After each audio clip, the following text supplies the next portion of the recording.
Hello again, and welcome to another episode of Human Rights Magazine. For this episode, I was very pleased to speak with an exceptional guest, Sharan Burrow, head of the world's largest trade union federation. The International Trade Union Confederation is acknowledged to be the global voice of working people. I asked her if we could begin with her thoughts on what is meant by peace and what is needed for conditions of peace. We have a frame that is indeed our common security. And if you look at the preconditions for people to want peace, to be content with their lives, to actually have trust in a secure future, then you have to have the conditions for peaceful existence that go to a sense of common security. So what creates the tensions for war? It's exclusion. It's people feeling like their land is threatened, their economic future, their jobs are threatened. They have no social security, so it's a survival, day-to-day prospect. If, in fact, people have what we call a secure social contract, where they have jobs, they're decent work based on rights, if there's universal social protection, if you have equality, not just of income, but gender and race, which leads to a sense of inclusion, then it's less likely that people will, in fact, even consider others as their enemy or indeed be committed to the notion of war, even where leaders may decide they want to militarize the environment for their own power play. So in that context, yes, militarization is a threat, but so too is the lack of the social security that people need, broadly defined as our new social contract or the social contract. And in today's age, of course, we call it a new social contract because we've seen the breakdown in the world of work. We have massive insecurity in a broken labour market with 60% of workers now working informally, no rights, no minimum wage, no rule of law. And of the 40% of people who are in formal jobs with some kind of employment contract, a third of those are increasingly insecure, and that number's growing. And because they're short-term contracts or casual or part of a new technological frame of platform business where, again, you have no rights, often no social protection, but increasingly, of course, no guaranteed living through a decent wage as well.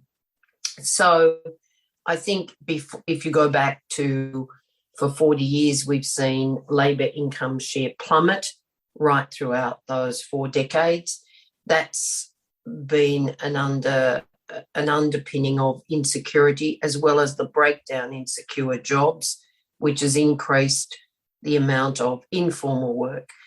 But in addition to that, you've also got a military build-up where, while we were optimistic 3 decades, 4 decades ago, maybe 5, of the retreat of nuclear warfare, the NPT or the Nuclear Proliferation Treaty, and more recently the ban treaty, the TPNW, then nevertheless you've seen fewer and fewer governments prepared to, in fact, stick by those commitments. So we now see the very real risk that the ban treaty will never be realised unless there is demands from society, and, of course, the NPT under review, but also at risk when you look at, some of the build-up of nuclear weapons around the world. So no one could say that the conditions or the preconditions for peace exist right now, and you would know that we have more conflicts in the world today than we've had since World War II. So if you take a really good look at it, even leaving out the current tensions on the Russian-Ukraine border, then we've never been closer to the eruption of war, of large-scale war, on top of the existing numerous conflicts that we see in too many parts of the world today. And then, in addition, it's not just land, it's actually water and energy that is now creating preconditions for war amongst people as well. If, as you've indicated, there is widespread failure of government, how can we move forward? In an earlier episode in this podcast series with John Morrison, he indicated that he was hopeful with the rise in the corporate world of an ethic of social and environmental responsibility. I can't say that I share his optimism, but how do you feel about the failure of government? Well, it's a failure of governance as much as a failure of any individual government. We've seen an economic model that's dominated the world now, with the notion that trade liberalisation and trickle-down economics would mean everybody. The whole notion that you'd lift all boats if indeed profits continue to simply be made. But we've seen that create massive inequality. And indeed, for wealthier and wealthier corporations, and that means countries dependent on those wealthy corporations, then a lot of the trade relationship has been based on exploitative supply chains that simply meant we were producing in the south, indeed, for the north. So that, of course, has started to and will continue to change with technology, but not necessarily from a base of shared prosperity. So we are seeing more and more nations fearful across a whole range of indicators of that of insecurity or the breakdown in the economy and society. Where business leaders are looking to move to stakeholder value and shift away from the shareholder primacy that's dominated that profit take, then that's a good thing. But unfortunately, it's a small layer of business leaders at the moment. And if you look at the criticism of them from particularly the US right, then you see right-wing or conservative politicians who are now attacking those businesses using terms like woke business as if it's some sort of crime. And, while at one level to see business being attacked is a relatively new phenomenon, on the other, you've got this relentless attack by conservative politicians that is at best undermining their own futures in terms of the world they'd want to see, where wealth is in fact accumulated by the few and not the many. So, we have market failure wherever you look. We just don't have the consensus yet around solutions, except on some issues. Broadly speaking, now the world knows that our environmental future is not secure, that we have to deal with climate change. And yet when you look at the tensions between that realisation and the corporate, lobby from fossil fuels, from gas in particular at the moment, from everywhere, in terms of, maintaining the status quo or investment that is interested in maintaining the status quo, then we see the risk of failure on that front, indeed, has to be rated very highly as well. I'm an optimist by nature, but you actually need to make sure that people feel included and secure and optimistic before you can secure the trust in democracies, which for us is the only governance system that can actually deliver, again, a social contract and security to people without the risk of exploitation or exclusion or oppression or whatever words you want to put on it. In terms of government intervention, What degree of hope do you see in the expansion of legislation for responsibility in the supply chain? For example, the legislation on due diligence in the European Union and in countries like France, Germany, and Australia. Well, these are fundamental. We need a raft of new legislation. One is to hold both corporations and indeed investors to account for fundamental human rights. There's no question that unless we can do that, we can't change the business model. But it has to be more than simply another report where you assess risk, and the risk in this case of human rights violations versus assessing financial risk or environmental risk. But again, unless you actually look at the three pillars of the UN guiding principles, being risk, grievance, and remedy, then without the grievance procedures at all levels of corporate structure and the capacity for people to engage with due process and rights in order to effect remedy, then we will simply see more reports and indeed less fundamental change. The legislation around modern slavery, we've welcomed. We've campaigned against modern slavery, for decades, but we've really made it a focus since I took over this job, and we looked at some of the developing economic models in the Gulf states and other areas. And so we welcome that legislation, but again, on compliance, it's inadequate. If you look at the French vigilance law, which is more broadly based across all of the areas of human rights violations, again, compliance is weak. With the German law, we still need broader scope as it moves into the European legislation and deeper and more rapid forms of compliance and or sanctions where compliance is not met. So if we're going to legislate and change the economic model, then we have to make sure that it has teeth. And I think that's the biggest challenge right now. But the legislation in Europe is vital. And yes, it is an optimistic piece if we can move to put a floor of fair competition under the various production and distribution and sales ambitions of corporations. But it needs to be broader than just rights. For a trade unionist, of course, fundamental human and labour rights are everything. But it also has to be environmental, and it has to capture investors, because while you've got investors still driving models of profit at any cost, then you're not going to shift the dominant model of business today. You've spoken about governments and about corporations. There are two other main groups in global affairs: international institutions like the United Nations bodies and the IMF. And there is civil society. What are the roles for either of those groups? Well, multilateralism is both essential, but in today's frame is in crisis.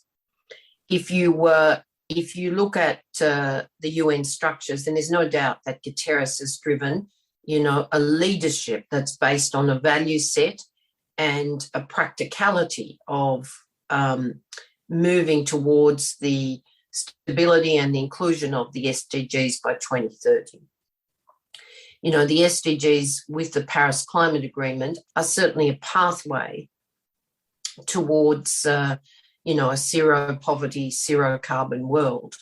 But unless we move very quickly, then we are not going to reach the ambitions of either the SDGs or doing more than half of the climate job we have to do to stabilise the planet.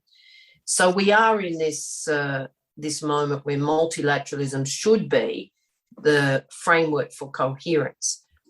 But if you look at the crisis in the WTO, if you look at the lack of the trust in the World Bank or indeed the IMF, despite the very human and courageous leadership of Kristalina at the helm, then nothing much has changed. The same fundamental value set that drove the Washington Consensus is still there. The conditionality on IMF loans are still there. So there has to be an acknowledgement that we need a different model of an economic future or models, and we need different multilateral frameworks to actually support them. So while the UN's battling to put, the approach that we all need around jobs and social protection, around peace and development, and many other areas, including climate and the SDGs in place, it's undermined by the very nature of the Bretton Woods settlement and the WTO that is still fighting for a traditional model of economic futures that has in fact created the massive inequality and, of course, now the breakdown in trust amongst people that governments and governance generally can be relied on to provide both a secure future and the resilience against personal and or global shocks. And where can we fit as citizens and as consumers?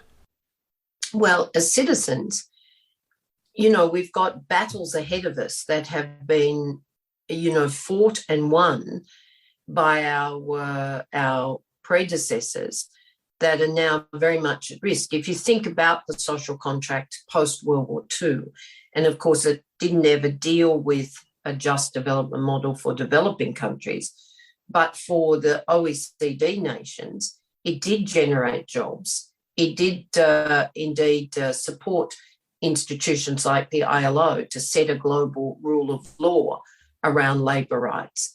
It did promote wage distribution through minimum wages and collective bargaining. Those things are very much at risk right now.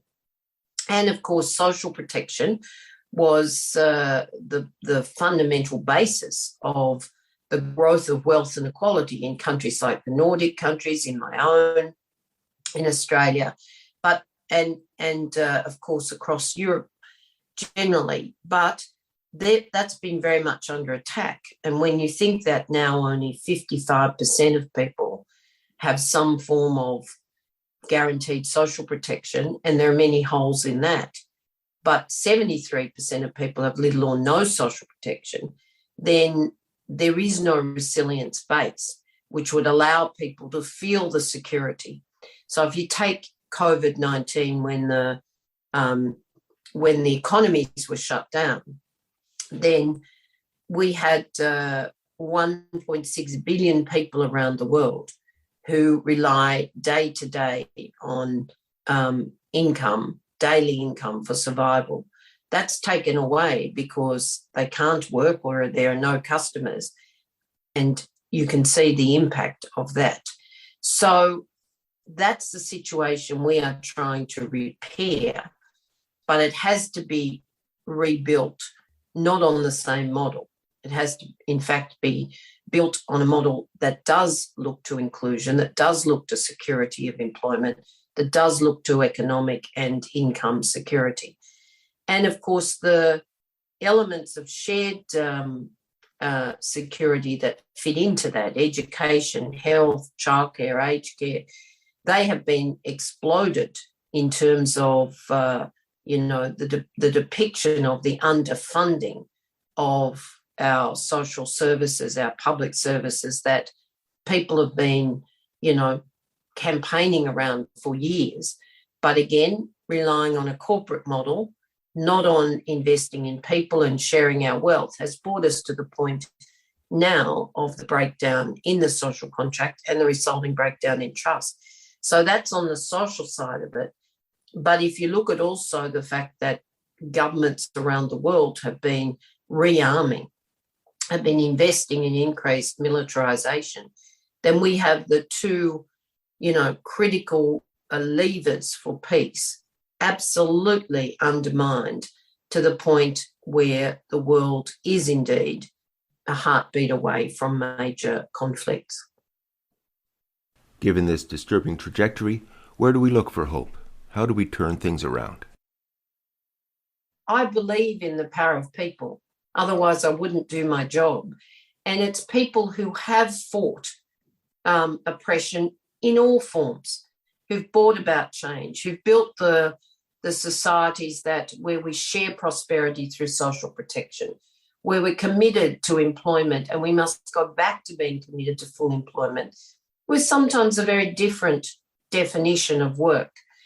And indeed, we absolutely need to be serious about equality and inclusion.